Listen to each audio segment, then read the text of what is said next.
다가오는 여름에 결혼이 예정돼 있어요. 어떻게 보면 코앞이라고 볼 수 있는데 여러 가지 고민이 생겨서 이렇게 사연을 보내보게 되었습니다.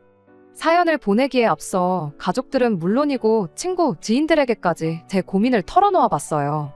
제 편을 들어주는 사람도 있고 예비시댁의 뜻을 따르라는 사람도 있고 의견이 워낙에 분분한지라 차라리 제3자의 냉정한 판단이 더 정확하겠다 싶어 이렇게 제 이야기를 보내봅니다. 양가 상견례는 지난달에 마쳤어요.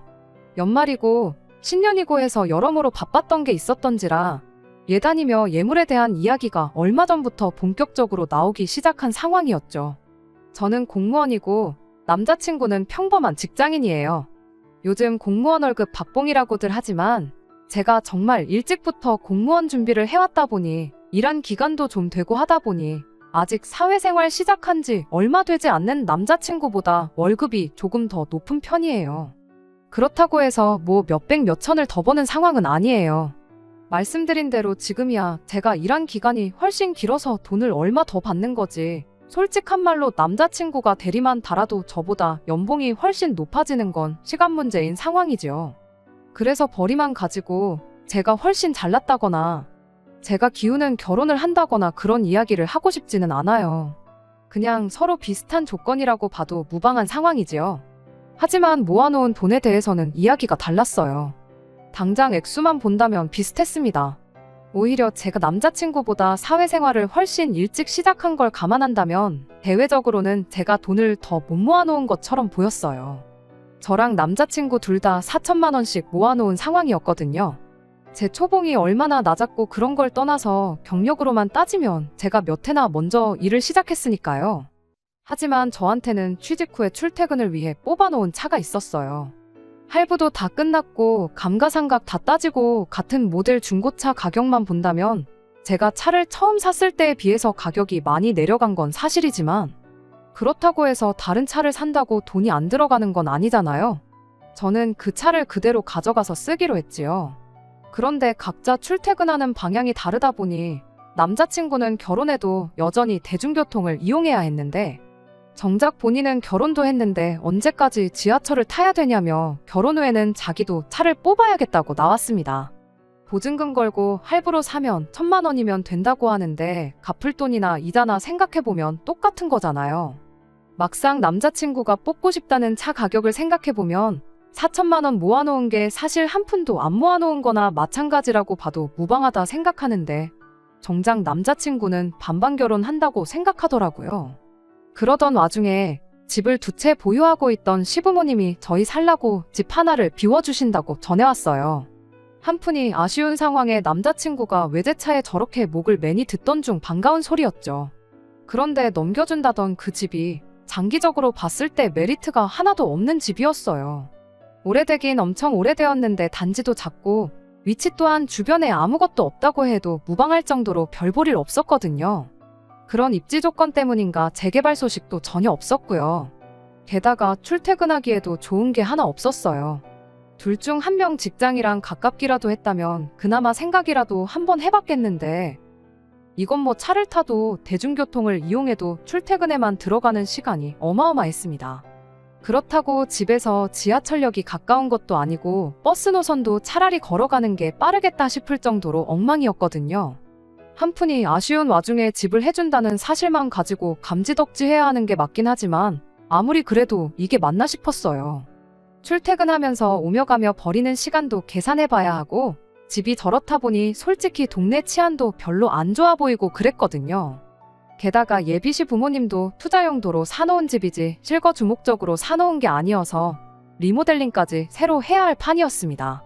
먼저 새들어 살던 분이 집도 워낙에 지저분하게 쓰셔서 벽지 코너마다 곰팡이가 잔뜩에 샤시에서도 바람이 술술 들어오는 게 감기 걸리기 딱 좋겠더라고요. 이럴 바에 이 집을 급매로라도 정리를 하고 그 돈과 우리 모아놓은 돈을 합쳐서 새로 집을 구하자고 했어요. 남자친구한테도 당분간 차 살 생각은 말고 나도 내 차 팔아서 돈을 보탤 테니 그렇게 해보자고 했죠. 못해도 급매로 내놓으면 1억 초반은 받을 집이었으니 거기에 제 차까지 정리해 저희 두 사람 돈을 합치면 2억 정도 마련할 수 있지 않겠나 싶은 계산이었거든요. 그럼 적어도 여기보다 훨씬 더 좋은 환경의 위치까지 고려해서 집을 구할 수 있을 거라 생각했습니다. 그런데 예비시댁에서 반대를 해왔어요. 꼭 그 집에서 신혼살림을 차리는 조건이어야 한다더군요. 그게 아니면 그 어떤 지원도 해줄 생각도 없다고요. 오히려 저를 보고 요즘 것들은 이래서 안 된다며 혀를 차더라고요. 제가 거기에 살기 싫어하는 이유가 오래된 아파트라서 그러는 거 아니냐고 하면서요. 그것도 이유 중 하나인 건 사실이지만 그것만이 이유는 아니라고 제가 생각했던 문제점들을 집어서 말씀드렸죠. 오히려 저보고 아무것도 모른다고 뭐라고 하더라고요. 현재까지도 그 어떤 재개발 소식이 없으니까 더더욱 그 집이 메리트가 있는 집인 거 모르냐고 하더라고요. 요즘 것들은 겉만 번지르르 하지 알맹이는 보잘것없다고 겉만 번지르르한 집에 살고 싶어 하는 걸 보니 딱 알겠다는 겁니다. 지금은 아무 소식이 없으니 똥파리들이 꼬이지 않아서 저런 거지. 재개발 호재 하나만 터지면 그것만 가지고도 집값이 2배는 넘게 상승할 거라고 확신을 하고 있었어요. 괜히 헐값에 정리했다가 그 집이 대박이라도 나면 당신들은 배가 아파서 어떻게 사냐며 죽어도 그 꼴은 못 보겠다고 막무가내더군요. 예비시댁에서 저렇게 완강하게 나오니 제가 어쩔 도리가 없었습니다. 차라리 집을 지원받지 말고 우리 힘으로 어떻게든 해봐야 하나 이런 생각이 드는 와중에 이어서 또 어이없는 요구를 해오더군요. 자고로 남자 쪽에서 집을 해오면 여자 쪽에서 집값의 20%를 예단으로 해오면 기타 결혼식 비용은 다 부담하는 거 알고 있냐고 물어오며 미리 적어놓은 예단 리스트를 저한테 들이밀더라고요. 예단은 욕심내지 않고 별로 안 적었다고 하면서 예단을 조금만 받는 대신에 그 집 리모델링비 3천만 원을 저희 집에서 해주면 되겠다고 견적서를 들이밀더라고요. 이야기 꺼내기 전에 같은 식당 같은 식사 자리에서 똑같은 밥을 먹었는데 이 사람들이 뭘 잘못 먹고 이런 이야기를 다 꺼내나 싶었습니다. 게다가 가만 듣고 보니 말도 앞뒤가 안 맞았어요.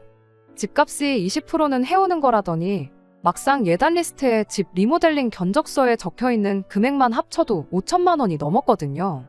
결혼식 비용에 신혼여행 이것저것 합쳐서 계산해보면 거기서도 2천은 우습게 나올 테고요. 제가 새로 집을 구하자는 의견을 내면서 주변 부동산 시세를 조사했을 때 금매로 1억 초반에 내놔도 팔릴까 말까한 집이란 건 이미 알고 있던 상황이었거든요. 진짜 넉넉 잡아 인심 후하게 쳐줘서 시세를 1억 5천으로 잡고 계산해줘도 20%는 커녕 거의 절반을 요구하는 거나 마찬가지잖아요. 저는 일부러 제 앞에 들이밀은 예단 리스트며 리모델링 견적서를 쳐다보지도 않았고 말도 아끼면서 한마디도 하지 않았고 예비시 부모님을 빤히 쳐다보고만 있었어요. 이런 제 반응을 예상 못했는지 조금 당황스러워하다가 아무튼 이렇게 할 테니까 부모님하고 한번 잘 상의해보라며 후다닥 자리를 뜨더라고요. 예비시 부모님이 자리를 떠나고 난 뒤에 남자친구한테 이게 맞냐고 제가 한마디 물어봤어요. 남자친구는 그래도 집을 해주는 게 어디냐며 좋은 점만 생각하자는데 뭐가 문제인지도 모르는 것 같아서 일단 알겠다고 말했고 그 뒤로 2주째 이 핑계 저 핑계 대면서 남자친구랑 만나지도 않고 있는 상황이에요. 당연히 그날 이후로 결혼 준비 아무것도 시작한 거 없고요. 제가 확신이 서질 않아서 주변 사람들한테 제 이야기를 전하고 의견 물어보러 다녔죠. 시작할 때 말씀드린 것처럼 의견이 분분한 상황이에요. 남자친구 말처럼 좋은 게 좋은 거라고 집 해준다는데 우리가 이득 아니냐. 재개발 호재가 없어도 집값은 언젠간 오르게 되어 있다 하면서 남자친구랑 예비시댁 말이 맞다는 사람도 있고요. 1억 5천도 안 되는 집 가지고 선심 쓰는 척 생색내는데 막상 남자친구가 차까지 뽑아버리면 그건 반반 결혼도 못 되고 오히려 저랑 저희 집에서 돈을 더 해가는 거나 마찬가지 아니냐는 사람도 있고요. 의견이 반반 갈리다 보니 저도 도무지 갈피를 못 잡겠네요. 제가 이기적인 건지 싶기도 하고요. 그래서 이렇게 여러분들 의견 한번 들어보고자 사연 보내봤어요. 그냥 친한 동생한테 조언해준다 생각하고 기탄 없이 이야기해주시면 참 감사하겠습니다. 안녕하세요. 몇 주 전에 결혼 문제로 사연 보냈던 쓰니입니다. 결론부터 말씀드리면 속 시원하게 파혼하고 돌아왔어요. 그 이야기 전해드리려고 이렇게 다시 한번 제 사연을 보내게 되었습니다. 처음엔 다시 한번 남자친구와 이야기를 해보기로 했었어요. 사랑하니까 결혼하기로 한 건데 돈 얼마가 중요하냐며 저희 부모님까지 나서서 좋은 점만 생각하라고 저를 설득하셨거든요. 저도 남자친구가 좋아서 결혼을 결심한 건데 너무 계산적으로 조건만 따지고 있는 게 아닌가, 나야말로 속물이 아닌가 그런 생각도 들어서 최대한 긍정적으로 생각하기로 했습니다. 하지만 그렇다고 해서 호구 잡혀서 살겠다는 생각은 아니었어요.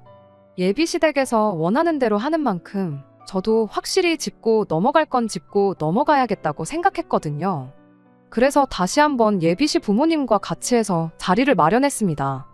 이야기를 시작하기 앞서서 저희 집에서도 예비시댁에서 제안했던 리모델링이며 예단은 아무 이야기 안 나오도록 준비하기로 했다는 사실을 말해줬습니다.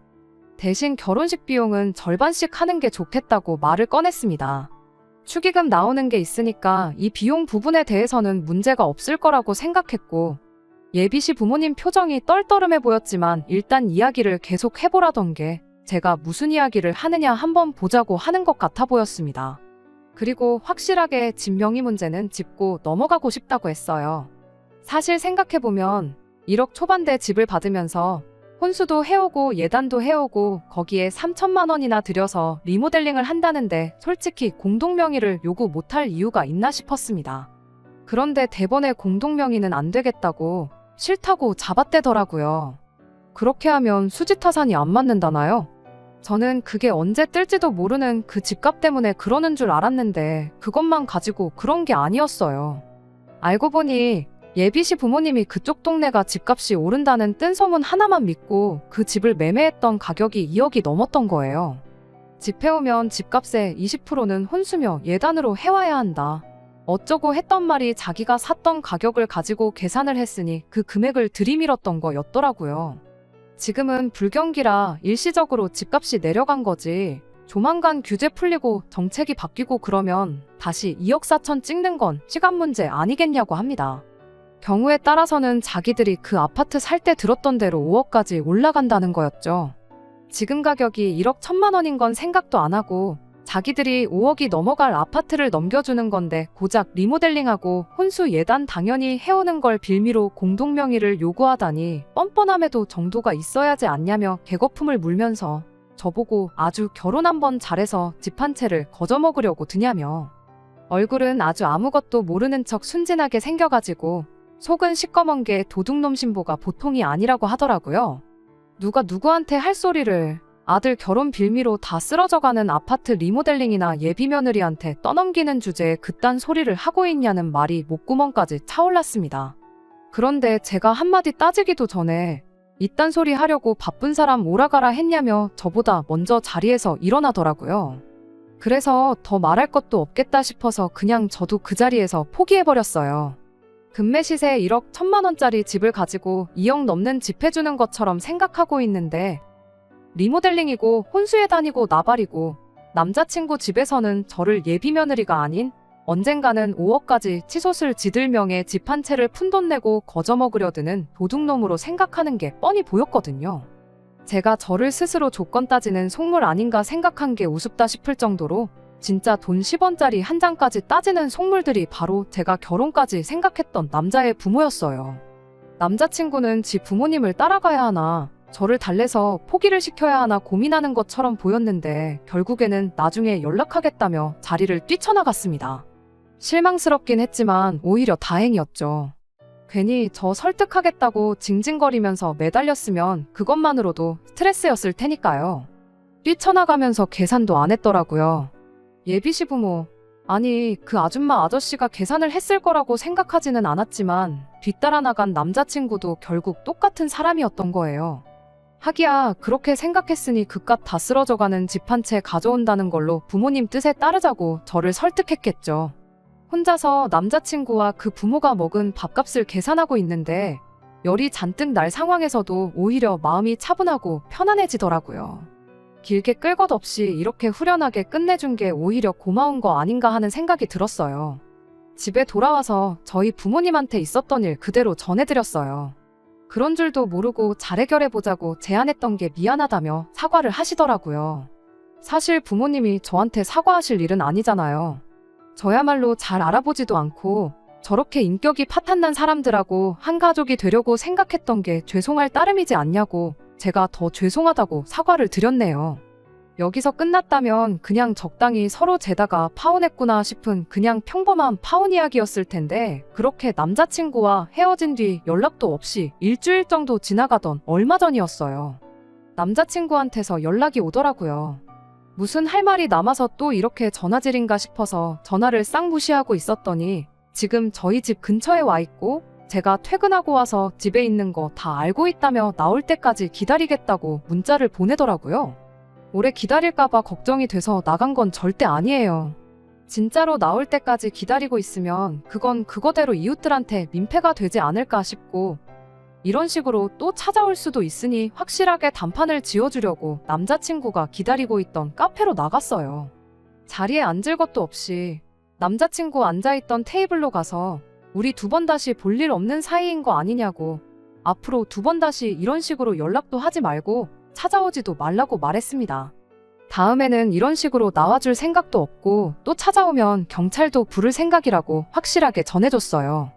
무슨 말 하는지 들어보려고 나간 것도 아니었고 저도 할 말은 다 했으니 그 자리에서 뒤돌아 밖으로 나왔습니다. 그런데 남자친구가 카페 밖까지 쫓아나와서 제 바짓가랑이를 붙잡더라고요. 미안하다고 하면서 자기 이야기도 좀 들어달라고요. 집 근처 동네에서 이게 무슨 봉변인가 싶어서 하는 수 없이 남자친구 데리고 근처의 다른 카페로 후다닥 도망갔어요. 방금 전 카페에서는 이목이 집중될 것 같아 싫었고, 동네에서 괜히 아는 사람이라도 보면 망신살 아주 제대로일 것 같아서 후다닥 무슨 소리 하는지 듣고 보내버릴 생각이었습니다. 남자친구는 저를 보자마자 침울한 표정으로 그냥 제가 하자는 대로 할 걸 그랬다며 시간을 돌릴 수만 있다면 돌리고 싶다고, 후회가 된다고 말을 꺼내더군요. 일주일 만에 돌변해서 또 무슨 이야기를 하는 건가 싶었는데 참 부모라는 사람들이 너무하긴 했다 싶어서 남자친구가 다 안쓰러워졌네요. 가머니설에 소가 2억 5천에 들어간 집이 현재 1억 초반대에 거래가 되고 있다고 했잖아요. 그런데 세상에 그 집에 사실 대출이 8천이나 남아있었답니다. 남자친구네 부모님은 집값이 언젠가 5억으로 올라가기만 하면 이자로 날려먹은 손해도 다 메꾸게 될 거라며 꾸역꾸역 그 집을 쥐고 있었던 거예요. 그리고 여태 손해본 게 있으니 그 집을 처분할 수도 없는 상황이었던 거고요. 그러니 그 집을 저희들 결혼을 빌미로 아들인 남자친구에게 떠넘길 계획이었나 봐요. 그러던 와중에 또 공동명의니 뭐니 하니까 또 손해보는 느낌이 들은 건지, 아니면 그 과정에서 대출에 대해서 제가 알아챌까봐 그런 건지 싶어서 반대를 했던 거고요.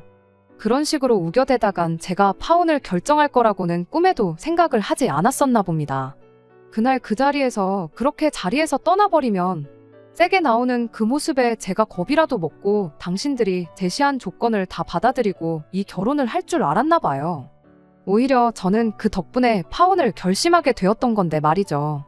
아무튼 그렇게 제가 연락도 다 끊어버리고 확실하게 파혼하겠다는 생각을 전했더니 남자친구 집에서는 모처럼 손해만 잔뜩 보고 있던 집을 처분할 기회였는데 이렇게 그 기회가 사라지는 건 또 아쉬웠나 보더라고요. 오랫동안 골머리 써이던 집이었는데 이렇게 해결하나 싶더니 다시 당신들 손으로 돌아오게 되었으니 말이에요. 그래서 그걸 그냥 자식인 남자친구한테 떠넘기기로 했나 봐요.